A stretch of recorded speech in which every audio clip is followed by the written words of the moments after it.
городишке жил один еврейский мальчуган. Он ходил в коротеньких штанишках и ходил словно талисман. И порой несчастье на рассвете поиском протягивал живот. Про мальчишку говорили дети, Мотовый нигде не пропадет. Ой-ой-ой, Мотовый, хороший парень, Мотовый, не сохранит.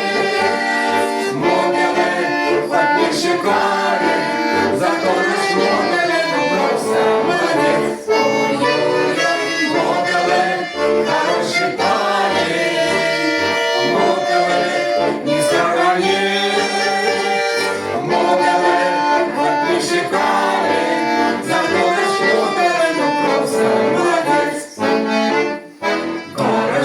Жили очень тихо, выходили на берег гулять, но случилось вдруг такое лихо, захотелось немцам воевать.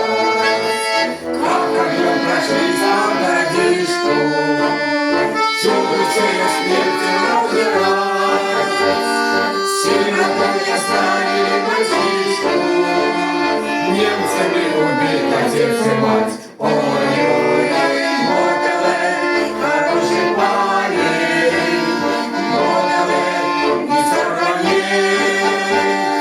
Мотовый, хоть не шикарен, зато наш Мотовый, ну просто молодец. Ой-ой-ой, Мотовый, хороший парень, Мотовый, не сохранит.